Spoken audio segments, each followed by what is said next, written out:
ఏంటి? పెళ్ళైన తర్వాత మీరంతా నన్ను మర్చిపోతారా? నిన్ను మర్చిపోవడమేంటి? నువ్వెక్కడికి పోతావు? నువ్వు సూరజ్ ఇక్కడే ఉంటారు. మా కళ్ళ ముందే ఉంటారు. నీకీ అనుమానం ఎందుకొచ్చింది?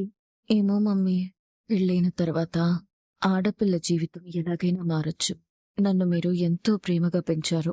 చాలా బాధ్యతగా పెంచారు. మిమ్మల్ని అందరినీ వదిలి నేనెక్కడికి వెళ్ళలేను. ఒకవేళ వెళ్ళే పరిస్థితి వస్తే మీరు నన్ను గుర్తుపెట్టుకుంటారా, మర్చిపోతారా అనిపించింది. ఏంటే అన్నావు? అదే, గుర్తుపెట్టుకుంటారా, మర్చిపోతారా? దానికంటే ముందు నిన్ను ఎంతో ప్రేమగా పెంచాం. బాధ్యతగా పెంచాం. పెంచడమేంటి? నువ్వు మా కూతురివి కాదా? ఏదో మేము పరాయి బిడ్డని పెంచుకున్నట్టు ప్రేమగా పెంచారు, బాధ్యతగా పెంచారు అంటావేంటి? నిన్ను కన్నాని ఆ పురిటి నొప్పులు నాకింకా గుర్తున్నాయి. నా కళ్ళు తెరిచిన తర్వాత తెలిసింది నేను బతికున్నానని. నువ్వు మా ఇంటి మహాలక్ష్మివి. ఏంట్రా ఇది? జ్యోత్స్న ఇలా మాట్లాడుతుందేంటి? జ్యోత్స్న పెళ్లి తర్వాత నిజం చెప్పేస్తుందనిపిస్తుంది. అవును మావయ్య, ఈ పెళ్లి తర్వాత నిజం చెప్పేస్తానంది. చూడు, నువ్వెక్కడికి పోవు, మాతోనే ఉంటావు. అవునమ్మా, నువ్వు మాతోనే ఉంటావు. పెంచిన కూతురు కన్న కూతురు అన్న మాట అనవసరం. నిజం చెప్పాలంటే కన్న కూతురు కంటే పెంచిన కూతురు మీదే ఎక్కువ అభిమానం ఉంటుంది. అన్నా నమస్తే అన్నా. నమస్తే. వెడ్డింగ్ కార్డ్స్ తీసుకొచ్చానన్నా. అన్నీ ఓకే కదా? ఓకే అన్నా, అన్ని చెక్ చేశానన్నా. థ్యాంక్ యూ రా. ఉంటా అన్నా. తాత, వెడ్డింగ్ కార్డ్స్ వచ్చేసాయి, ఇంక పంచడమే లేదు. లేట్ చేయొద్దురా. అమ్మ దీప, నీ చేత్తో మొదటి శుభలేఖ తీయమ్మా. ఎందుకండి? మొదటి శుభలేఖ మీ ఇంటికే వస్తుందని మాలిని అత్తతో చెప్పాం కదా. జ్యోత్స్న పెళ్లి చూడాలని తహతహలాడుతున్నట్టు మంచి సంబంధం చూస్తాం, ముహూర్తాలు పెట్టిస్తాం. మొదటి శుభలేఖ మీకే పంపిస్తాం. అర్థమైందా పారిజాతం? అర్థమైందండి. అంటే మీరిప్పుడు ఆ ఇంటికి కార్డు పంపిస్తారా? లేదు, మేమే స్వయంగా పట్టుకెళ్ళిస్తాం.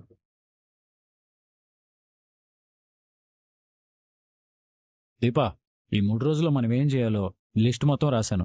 3 రోజులు ఇక్కడ, 2 రోజుల్లో పూర్తి చేయాలి. మార్నింగ్ నేను మన షెఫ్తో మాట్లాడి ఎంతమందికి ఫుడ్ అవసరం అవుతుందో, మెనూలో ఏమేమి ఉండాలో చెప్తాను. అది నేను చూసుకుంటానులే బావా. నువ్వు వీడియోగ్రాఫర్తో మాట్లాడు. అలాగే పూల డెకరేషన్ చేసే పర్సన్ని కలు. హలో, తోబుట్టులా చూస్తున్న జ్యోత్స్న కోసం ఇంత చేస్తున్నావే, తనే నీ సొంత చెల్లైతే? జ్యోత్స్న నా సొంత చెల్లి. ఈ పెళ్లి నా చెల్లి కళ. చెల్లి కళ అక్కకి బాధ్యతే కదా. దీపా, ఏం పెళ్లి కూతురా, నువ్వెప్పుడొచ్చావు? దీపా, ఏమైంది? ఇన్నాళ్ళు నేను నిన్ను అపార్థం చేసుకున్నాను. నీ మనసేంటో పూర్తిగా అర్థం కావడానికి నాకింత టైం పట్టింది. నేనేనాడు మేం తప్పుగా అనుకోలేదు కదా జ్యోత్స్న. నేననుకున్నాను దీపా, నువ్వు నా జీవితంలోకొచ్చి నా బావని లాగేసుకున్నావని. నీ మీద నాకు పీకల దాకా కోపం ఉండేది. నిన్నే రకంగా ఇబ్బంది పెడదామా, నిన్ను తప్పించి బావని నా వాణ్ణి ఎలా చేసుకుందామా అని చూసేదాన్ని. అదొక మూర్ఖత్వం, అదొక పంతం. నాకు నిజంగా బావంటే ఇష్టమే, కానీ తనని నేను ప్రేమిస్తున్నానా, ఇవేవి నేను ఆలోచించేదాన్ని కాదు. బావ కావాలి అంతే, కానీ బావకి నేను కావాలని ఒక్కసారి కూడా ఆలోచించలేదు. సరిగ్గా అప్పుడే నువ్వు అసలైన కూతురువని తెలిసింది. నా భయం ఇంకా పెరిగింది. అర్థం లేని భయాలు, నిజాయితీ లేని కోపాలు, స్వార్థంతో కూడుకుపోయిన ఆశలు, జీవితానికి అర్థం తెలియకుండా బ్రతికాను. ఎప్పుడైతే నేను రియలైజ్ అయ్యానో ఇది కూడా సూరజ్ వల్లే. వాడే నన్ను నాకు పరిచయం చేశాడు. తర్వాత మొత్తం మారిపోయింది. నేను మారిపోయినంత తేలిగ్గా గతంలో నా చేతులు మారిపోవు కదా. మిమ్మల్ని పెట్టిన ఇబ్బందులు తలుచుకుంటుంటే అరే, నేనేనా అంత మూర్ఖురాలిగా బిహేవ్ చేసింది అనిపిస్తుంది. ఇప్పుడు అవన్నీ ఎందుకు జ్యోత్స్న? జరిగిపోయినవన్నీ తలుచుకోవడం వల్ల ఉపయోగం లేదు. ఉపయోగం కాదు దీప. చేసిన పాపాలు నదిలో మునిగితే పోతాయి అంటారు కదా. నేను నీ విషయంలో చేసిన తప్పులు ఎలా పోగొట్టుకోవాలో తెలియడం లేదు. నా పెళ్లి జరగడానికి ముందే నేను ఈ పాపాన్ని కడిగేసుకోవాలి. అందుకే నేను పని చేయాలనుకుంటున్నాను. ఏంటది? నన్ను క్షమించు దీప. జ్యోత్స్న, నన్ను క్షమించు, నన్ను క్షమించు. లేదు దీప, నన్ను క్షమించు, నన్ను క్షమించు. జ్యోత్స్న, ఏమైంది నీకు? పైకిలే. ఏం చేస్తున్నావు జోష్నా? నీ కాళ్ళు పట్టుకుంటే కానీ నాకు క్షమాపణ లేదు దీప. ఏమైంది నీకు? నేను చూస్తుంది నిన్నే. నాకు అతి అనుమానం వస్తోంది. ఇంత సున్నితంగా మారిపోయావేంటి జోష్నా? వదిలే. ఈ క్షణం వరకు మన మధ్య జరిగిన చెడ్డ విషయాలు వదిలే జోష్నా. నన్ను ఈ ఇంట్లోకి తీసుకురావడానికి ముందు హాస్పిటల్లో రా అక్క అని నువ్వు నన్ను పిలిచావు కదా. అక్కా, నీకేం కాదక్కా, నీకు మేమున్నా. ఆ పిలుపు ఇంకా నాకు గుర్తుంది. ఎందుకే నీ కాళ్ళు పట్టుకుంది. నీకు ఎన్ని కష్టాలు కల్పించాను. నువ్వన్నీ మర్చిపోయి ఈరోజు నీ సొంత చెల్లెలు పెళ్ళన్నట్టే చూసుకోగలుగుతున్నావు. నువ్వు నేను అర్థం చేసుకున్న దానికంటే చాలా గొప్ప మనిషివి దీప. నన్ను మనస్ఫూర్తిగా క్షమించానని చెప్పు చాలు. క్షమించాను జోష్నా. నేను కూడా క్షమిస్తాను జ్యోత్స్న. అబ్బా, నిజంగా దీపా? ఏ జ్యోత్స్న, నువ్వే క్షమించాలా? నేను క్షమించకూడదా? బావా, ఏంటి? చిన్న మరుగులు ఫీల్ అవుతుంది కదా, కాస్త ఓదార్చి క్షమిద్దామని. అయితే రా, నన్ను ఓదార్చు. వద్దులే, క్షమించేసా. ఆహా, అదే చిన్న మరదలకైతే 2 చేతులు. అభిమానం నువ్వే చూపించాలా? నేను చూపించకూడదా?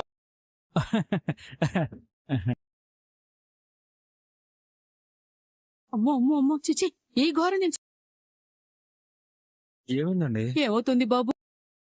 మా జ్యోత్స్నలో మార్పు చూస్తుంటే నా కన్నీళ్లు ధారలు కడుతున్నాయి. ఖర్చీఫ్ ఇమ్మంటారా?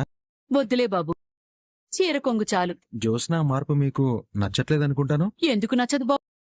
కాకపోతే నా జీవితం దానలా చూస్తానని మాత్రం నేను అనుకోలేదు. మీకు కూడా మార్పు అవసరం అనిపిస్తుంది.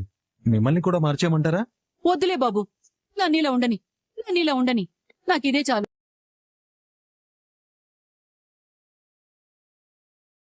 మొత్తానికి మేమనుకున్నదే జరుగుతోంది. పొరపాటు. మేమనుకున్నదే జరుగుతుంది. రెండూ ఒకటే బాబాయ్. కాదు మరి. నీ ఉద్దేశం వేరు, నీ ఆలోచన వేరు. కొంతమంది వాళ్ళ ముఖం ఎదుటి వాళ్ళకి తెలియకూడదని మాస్క్ వేసుకుంటారు. కానీ నువ్వు మాస్క్ ముఖానికి కాదు, మాటలకు వేస్తావు. అర్థం చేసుకోవడానికి వీల్లేనంతగా మాట్లాడతావు. నన్ను మరీ అంత మేధావిని చెయ్యదు బాబాయ్. ఒక అనాథని తీసుకొచ్చి మనవరాలికి పెళ్లి చేయాలనుకున్నా. ఈ మనవరాల్ని బలవంతంగా ఒప్పించావు. నీకన్నా మేధావులు ఎవరుంటారు బాబాయ్? నన్ను బలవంతంగా ఒప్పించారని నేను నీతో చెప్పాను అత్త. నీ ఇష్టం మరీ ఇంత తక్కువ స్థాయిలో ఉంటుందని ఊహించలేకపోయాను జ్యోత్స్న. మీరూహించినట్టుగా నేను బ్రతకనత్తా. ఇంకా నయం, సూరజ్ని నువ్వు ప్రేమిస్తున్నాను అనలేదు. నేను సూరజ్ని ప్రేమిస్తున్నాను. తననే పెళ్లి చేసుకోబోతున్నాను. నేనే సూరజ్ని పెళ్లి కొప్పించాను. చాలా? ఇంకేమైనా కావాలా? ఎవరో ఏంటో తెలుసుకోకుండా పెళ్లికి ఒప్పుకుని తొందరపడ్డావేమో. ఇప్పటికే ఆలస్యం చేశా. ఇంతకు మించిన సంబంధం చూస్తే ఈ పెళ్లి రద్దు చేసుకుంటావా? నేను పెళ్లికి అగ్రిమెంట్ రాసుకోలేదు, మనసిచ్చాను. దాన్ని రద్దు చేయడం కుదరదు. భాడెక్కడి నుంచొచ్చాడో గాని నిన్ను బాగానే బుట్టలో పడేసుకున్నాడు. నీకెందుకు పిన్ని అంత అసూయ? దీనిలో అసూయేం లేదురా. వీళ్ళతో మనం ఇంత తాపిగా మాట్లాడాల్సిన అవసరం లేదు కార్తీక్. వెడ్డింగ్ కార్డ్ ఇవ్వడానికి వచ్చాం, ఇచ్చే. పెళ్లి కుదిరిగానే మొదటి కార్డు మీకే ఇస్తామని నేను చెప్పాను, జోష్న చెప్పింది. జోష్న పెళ్లి చూడాలని తహతహలాడుతున్నట్టు మంచి సంబంధం చూస్తాం, ముహూర్తాలు పెట్టిస్తాం. ఫస్ట్ వెడ్డింగ్ కార్డ్ మీ ఇంటికే పంపిస్తాను. ఆ మొదటి కార్డు ఇదే. అది ఇవ్వడానికే వచ్చాం. అంటే శివనారాయణ ఇంట్లో పెళ్లికి ఉత్తమ బంధువులం మేమే అన్నమాట. అవును దక్షిణామూర్తి, ఉత్తమ బంధువువి నువ్వే, పరముత్తమ బంధువువి కూడా నువ్వే. అయితే నాదో చిన్న మాట. ఏంటో? ఇంటికొచ్చి వెడ్డింగ్ కార్డ్ ఇచ్చినందుకు పెళ్లికి రాకపోతే మర్యాద ఉండదేమోనని మీరు అనుకుంటారేమో. అలా మీరు ఏమీ అనుకోవాల్సిన అవసరం లేదు. ఎలాగో మీరు మర్యాద లేని మనుషులే కాబట్టి రావాలనుకుంటే రావచ్చు, లేదంటే ఇంట్లోనే. అంత వెటకారం పనికిరాదు మిత్రమా. కాలం నీ మనవడు కాదు, ఎప్పుడూ నీ వెంటే తిరగడానికి. అప్పుడప్పుడు మా వెంట కూడా తిరుగుతుంది. అప్పుడు అన్నింటికీ ఒకేసారి బదులివ్వాల్సి ఉంటుంది. కొంతమంది కలలతో ఎదుగుతూనే ఉంటారు, కొంతమంది కలల్లోనే బ్రతుకుతారు. నేను మొదటి రకం, నువ్వు రెండో రకం. ఇప్పటికైనా నిద్రలో నుంచి బయటికి రా. కాలం నిన్ను దాటి చాలా దూరం వచ్చేసింది. నీ మనవరాళ్ళకి పెళ్లి చేసే వయసు వచ్చేసింది. ఇంకా నువ్వు ఆ పాత మర్రి ఓడల్నే పట్టుకొని ఏలాడుతున్నావంటే నీ కర్మ. నిన్నెవ్వరూ బాగు చేయలేదు. నిన్ను చూస్తుంటే నవ్వొస్తుంది. ఎందుకు తాత? అతి విశ్వాసం అనర్థాలకి దారి తీస్తుంది. ఎప్పటికైనా మించిపోయిందేం లేదు. పెళ్ళాపే, మరో మంచి సంబంధం చూడు. ఈ పెళ్లి ఆగదు దక్షిణమూర్తి. అనుకున్న ముహూర్తానికైనా మనవరాల మెళ్ళలో సూరజ్ తాళి కడతాడు. అది మీరు చూడలేరు కాబట్టి మీరు పెళ్లికి రాకండి. రావాలి తాత. వీళ్ళు నా పెళ్లి చూడ. వీళ్ళ కళ్ళు మంచివి కాదమ్మా. మన ఇంటి నవ్వులు వీళ్ళ కళ్ళల్లో మంటలు పుట్టిస్తాయి, తట్టుకోలేదు. లేదు తాత, వీళ్ళు నా పెళ్లికి రావాలి, నా పెళ్లి చూడాలి. ఎందుకంటే శత్రువుని ఎప్పుడు పక్కనే ఉంచుకోవాలని సూరజ్ చెప్పాడు. సూరజ్ ఎప్పుడూ అంతేనమ్మా, మంచి విషయాలే చెప్తాడు. ఏ తల్లి కన్న బిడ్డో చెప్పాను కదా, కడుపు మంట ఇప్పుడే మొదలైనట్టు. థ్యాంక్ యూ బాబాయ్. ఉంటాను మిత్రమా, పెళ్లిలో కలుగు. ఇలా పిలవడం ఇదే మొదటిసారి. ఇదే ఆఖరిసారి. ఉంటాను, పదండి. కార్డు లోపల పెట్టా. తాత మీరు వెళ్ళండి. నేను దీప స్కూటీ మీద ఇంటికి. దీప కీస్ చూసా. నాకేం ఇవ్వలేదు. జేబులోనే పెట్టుకున్నానే. సోఫాలో కూర్చున్నావు కదా, అక్కడ పడిపోయి ఉండొచ్చు. సరే నువ్వు స్కూటీ దగ్గర ఉండు, ఇప్పుడే వస్తాను. కీస్ ఎక్కడున్నాయి?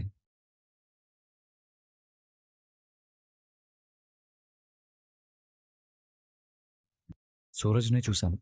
సూరజే. ఏంటి కార్తీక్, మళ్ళీ వచ్చావు? చెప్పాల్సిందేమైనా మర్చిపోయావా? అవును, మర్చిపోయాను.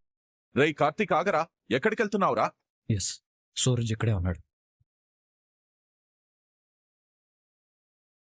డోర్ ఓపెన్ చేయి, డోర్ ఓపెన్ చేయి, ఓపెన్ చేయి. భయ్యా రావడానికి టైం పడుతుంది.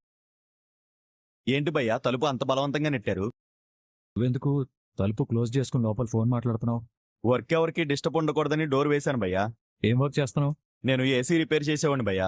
చేసుకో. డోర్ టైట్ గా ఉన్నట్టుంది, తీసే ఉంచు. ఓకే అలాగే భయ్యా. వారు ఏంట్రా? సూరజ్ అవుట్ హౌస్ లో ఉన్నాడో లేదో చూడు. ఉండు చూస్తాను. రే, ఇంటికి తాళమేసుంది, బయటికెళ్ళినట్టున్నాడు. సరే ఉంటాను. ఏమైందిరా? ఏం వెతుకుతున్నావు? నిన్నేరా అడిగేది, ఎవరిని వెతుకుతున్నావు? ఏంటి బ్రదర్ ఫోన్ చేశారు?